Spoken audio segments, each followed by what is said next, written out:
Hello viewers and subscribers, this is eVideos Television. We're about to listen to Mr. President on his Democracy Day speech. After which, let's go.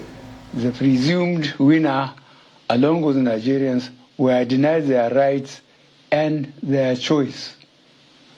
On June 12, 1993, Nigerians saw the best in our citizens as we all went out to vote peacefully. By June 24, 1993, we also saw the worst of our leadership as the elections were annulled. We must never forget the sacrifices of the heroes of Nigeria's democracy during 1993. Their patriotism and peaceful struggle should guide our actions, especially when it comes to electing our leaders and holding them accountable now and in future. Fellow Nigerians, this is my last Democracy Day speech as your president. By June 12, 2023, exactly 1 year from today, you will already have a new president. I remain committed and determined to ensure that the new president is elected through a peaceful and transparent process. It is important for all of us to remember that June 12, 2023 will be exactly 30 years from 1993 presidential elections. In honor and memory of one of our national heroes for democracy, Chief MKO Abiola, GCFR, we must all work together to ensure this transition is done in a peaceful manner. I am hopeful that we can achieve this. The signs so far are positive. Recently, all registered political parties conducted primaries to select their candidates for the 2023 general elections. These primaries were peaceful and orderly. Those who won were magnanimous in their victories. Those who lost were gracious in defeat. And those aggrieved opted to seek judicial justice as opposed to jungle justice. I followed the party primaries closely from the state level to the presidential level. I was very impressed to see across all the political parties that most candidates ran issue-based campaigns. The language and the tone throughout were on the whole measured and controlled. Another positive that came from the 2022 party primaries was a significant increase in women and youth, particularly across all parties. I was very pleased to see this development. This augurs well for the future. These trends clearly show the level of maturity our democracy has achieved in the last 23 years. As we move into the general election campaign season, we must sustain this mature attitude to campaigning and ultimately voting. We must never see it as a do-or-die affair. We must all remember democracy is about the will of the majority. There must be winners and losers. I will therefore take this opportunity on this very special day to ask all candidates to continue running issue-focused campaigns and to treat opponents with dignity. As leaders, you must all showcase high character and never forget that the world is watching us and Africa looks up to Nigeria to provide example in governance. The tone you set at the top will surely be replicated in your followers.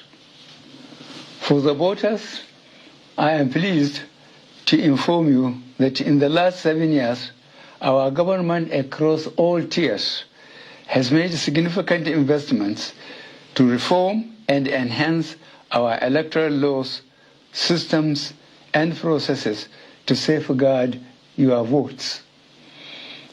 The executive, legislature, and judiciary were and still remain united and committed to ensure those reforms are fully implemented in the 2023 general elections.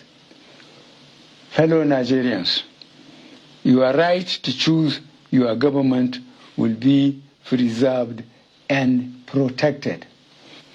I know many of us are concerned with the rise in insecurity due to terrorist activities in parts of the country.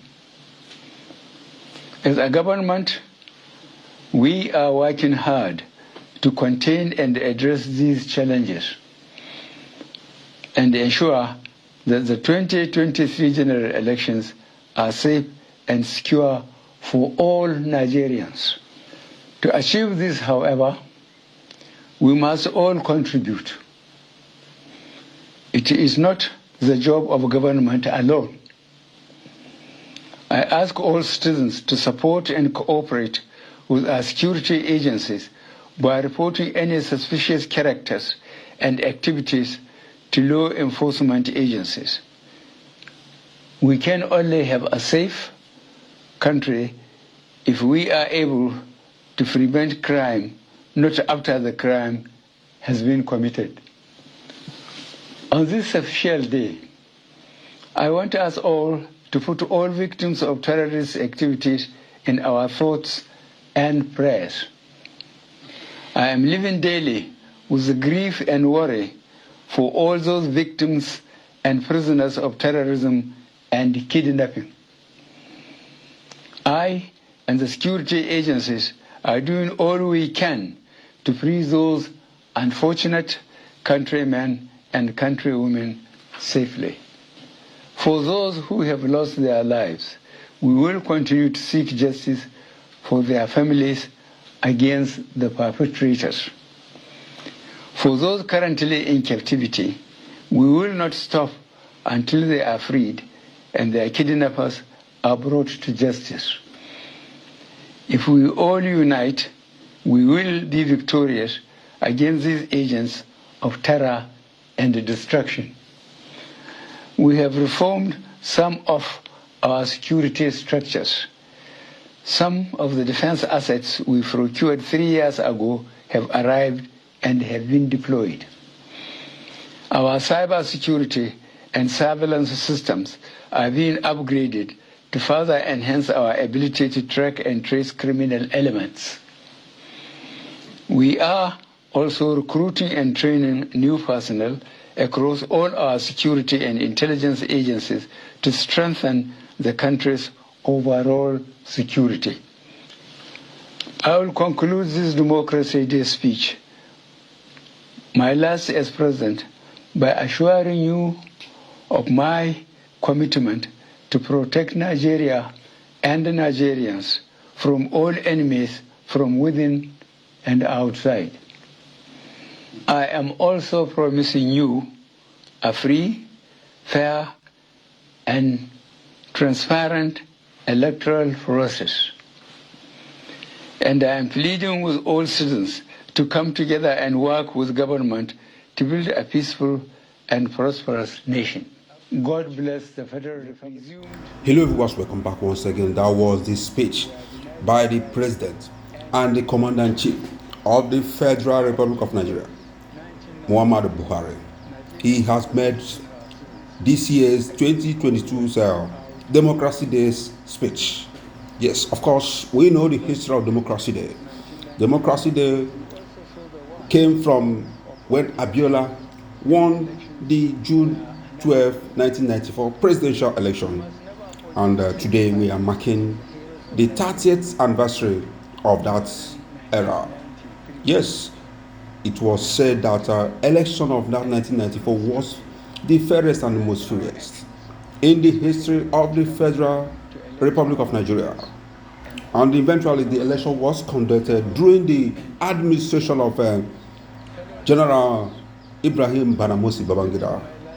Yes, it was a military junta that conducted that election and eventually, along the way, declared it null and void. It was cancelled, and this led to a lot of crises across the country, particularly in the western Nigeria. Of course, the Yorubas considered it as a fight against their nationhood, yes, and it snowballed. Eventually, there was interim government that took over after the annulment of that election, and the military came back again through another junta in the name of Sani Abacha. General Sani Abacha came in through, kind of a palace coup and shaved aside Shoniko and his executives and took over power. Eventually, Biola was locked up in the prison for daring to declare himself the president and the commander-in-chief. So this snowballed to a point. Eventually, Biola died in prison. And within another couple of months, General Sani Abacha equally followed suit and died as well. It was a kind of a turning point in the history of Nigeria. And eventually, General Abusalama Abubakar, that appears to be the highest second in command at that time, took over power. From day one, General Abusalami Abubakar made it clear that he's going to hand over to a democratically elected president within 1 year. And Nigerians were looking at him. And before you could say Jack, 1 year has passed.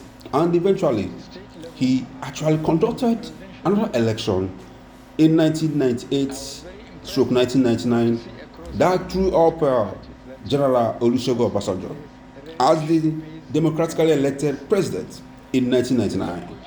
And this took us back to democracy once again. And we had Obasanjo's 8 years tenure as president and the commander-in-chief.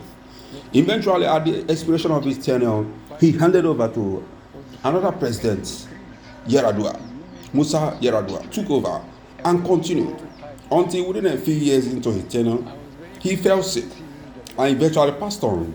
And good Lord Jonathan took over and completed his tenure and eventually went for re-election, and he got re-elected. And it went on until in 2015 when General Muhammadu Buhari contested once again and eventually defeated the incumbents and became the president and commander-in-chief of the Federal Republic of Nigeria. This is where we are today. This is just a brief history of what happened between 1994 and 2022. And of course, Mr. President Muhammadu Buhari has made it clear that this is going to be his last Democracy Day speech as a president and commander-in-chief of the Federal Republic of Nigeria. Because by this time next year, 2023, we're going to have a new executive president that will take over from him as the president and the commander-in-chief. That's a brief history, in a nutshell, of what transpired between 1994 and 2022. This is Evening Television, the only place you get up-to-date information concerning our national news and developments. Subscribe to the channel and click on the notification button because you don't want to miss any one of the updates going forward. Thank you for watching.